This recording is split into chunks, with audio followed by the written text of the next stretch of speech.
Am I the a-hole for not adopting my niece and sending her to foster care?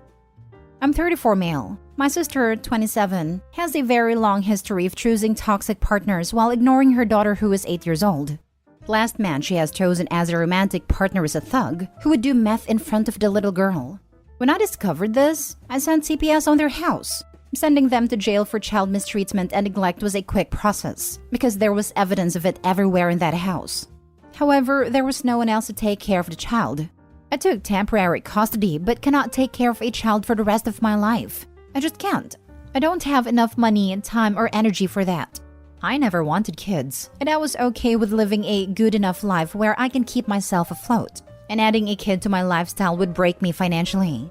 My niece was heartbroken, but I hope she can understand when becomes older. Because of that, she was put in the system in a house with other foster kids. My family's bashing me over this.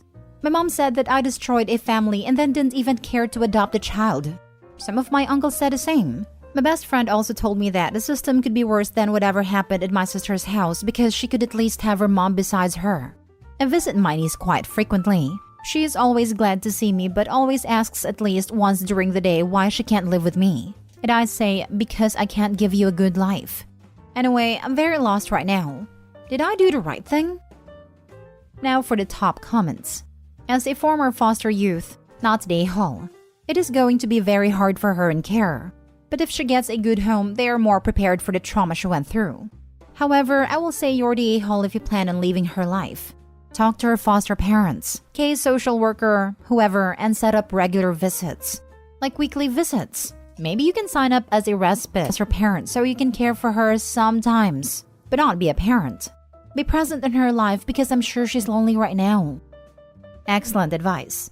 I hope Opie reads your post. Because if she doesn't get a good home, at least the family will be on notice that uncle is present and checking in on her. Why is no one else in the family stepping up to take her in? I don't really know. I think they stick it to me because I'm the only one still childless. Exactly. I hate when people criticize adults without children and try and pressure them to have kids or dump their own kids on them. You can sign up to be a foster parent. As an immediate relative to her parent, you get priority. And we will bend over backwards to get you certified so you can keep her. Then send you checks to help. If money is really the only thing stopping you, please call and ask about foster care certification.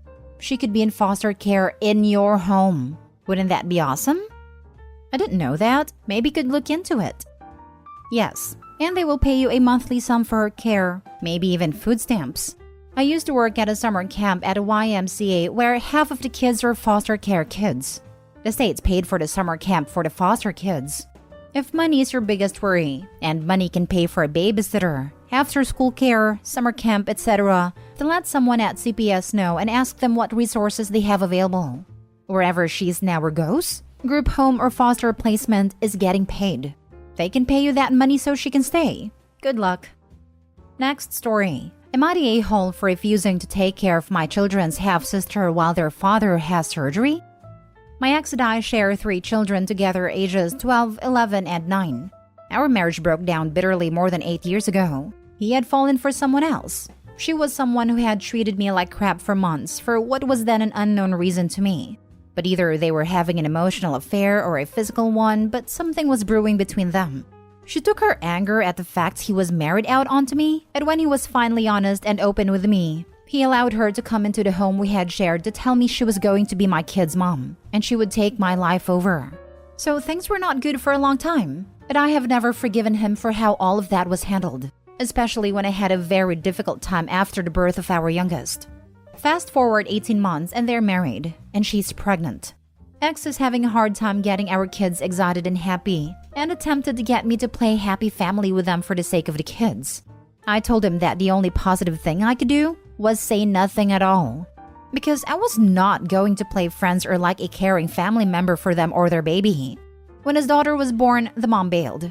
Apparently, she hadn't really wanted kids, just him, but realized he was never going to love her more than the kids.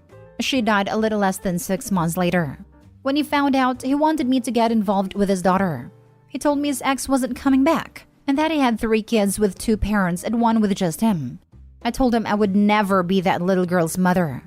Over the years, I have attempted to get used to this little girl. She's innocent and my children's half-sister.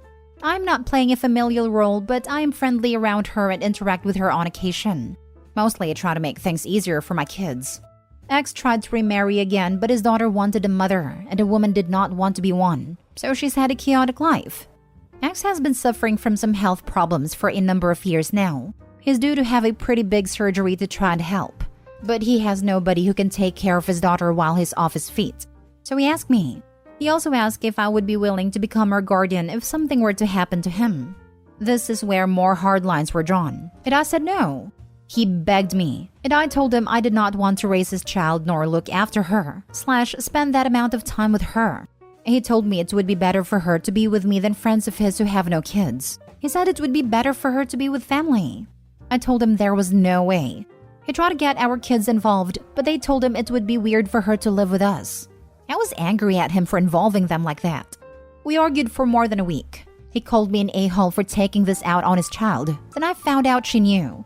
She looked so sad when I saw her last. And knowing what she's been through, I have to ask, am I the a-hole? Edited to add. Some questions have been asked a few times, so I feel like I should try to answer in my main post. Ex's family are not involved. They do not like each other. And they do not have a relationship. They do not stay in touch. Last I knew, they all live in different countries and have no interest in a relationship. The mom's family, it's complicated and I can't go into a lot, but they're not involved, and are not really suitable people to have around / raising a child, so they would not be around to take care of her either. My children are not close with her. They are not unkind, but they are far closer with each other than they are her, and they don't have the same relationship with her as they have with each other. It's not even close to it, really.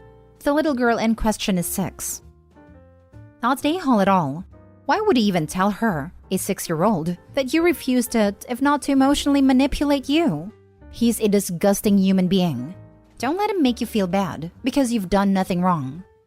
I don't believe he told her. I think he got careless while arguing with me and didn't make sure she was out of earshot.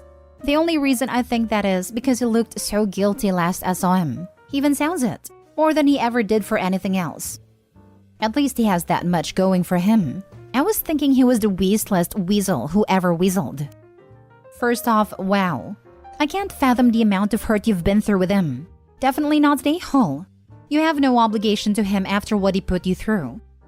Oh, he put me through a world of hurt. And really, I'm only starting to feel the edges coming off the anger. Still can't forgive him, and I doubt I ever will. But the way he treated me, allowed her to treat me, and then expected me to act like they were my BFFs? I'll never forget that time of my life. That's for sure. Looking at the timeline, you were pregnant and/or with a baby when that all went down. That would have made it extra scary and added extra pain to the memories.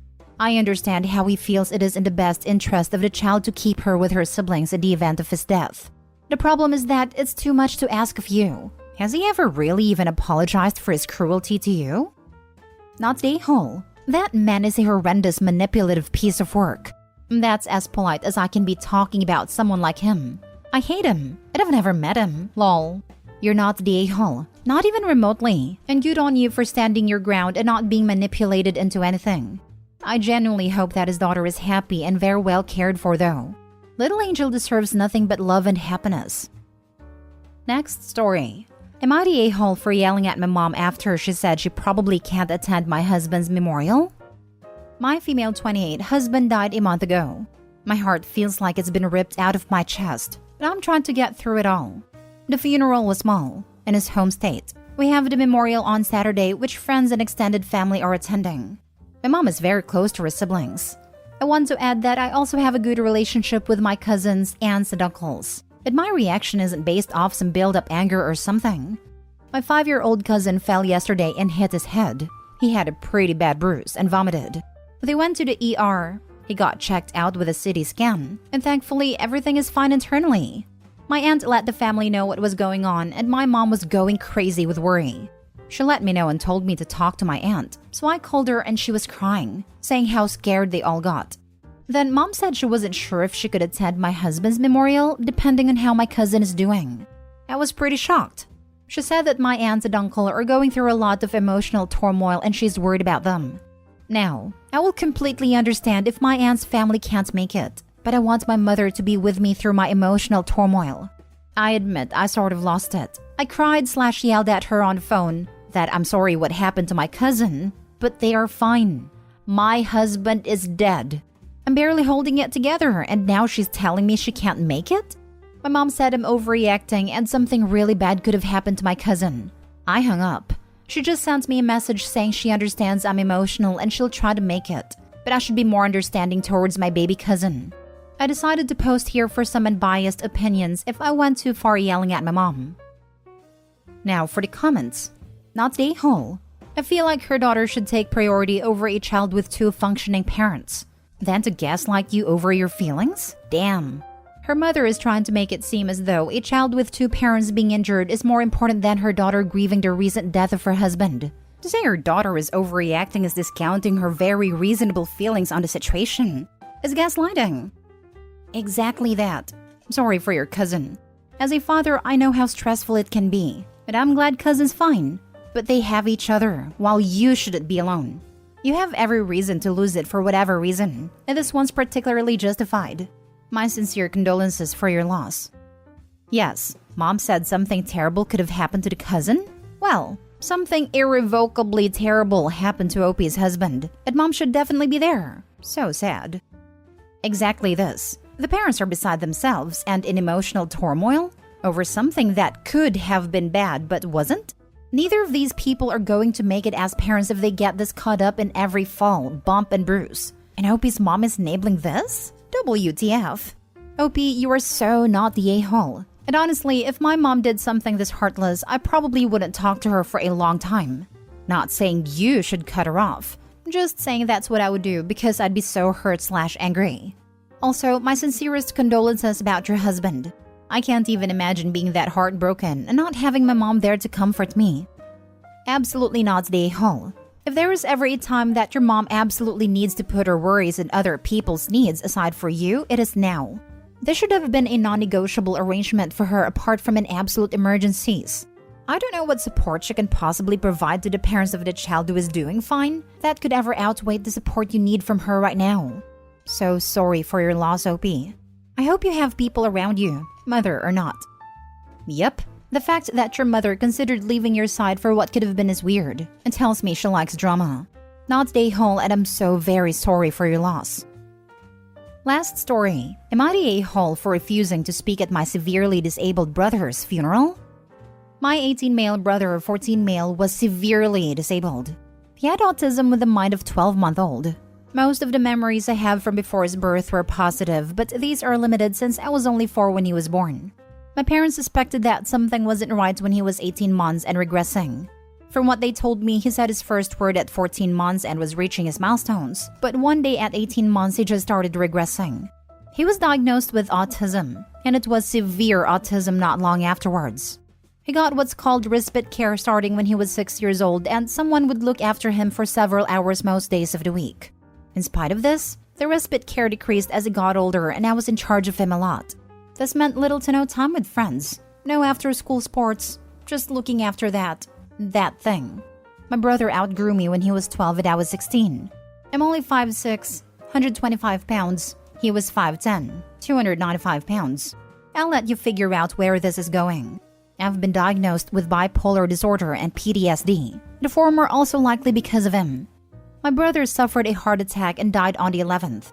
He was very obese and also had a heart condition we knew nothing about. I got the news while at school. The principal called me to his office and broke the news. I'm not going to lie. I cried out of happiness, and I basically celebrated in his office. He awkwardly dismissed me, and when I got home from school, my parents yelled at me that I was heartless. But I told them that I had no life because of him, and they've hinted that I would have been his full-time caregiver sometime in the future. I hated my brother.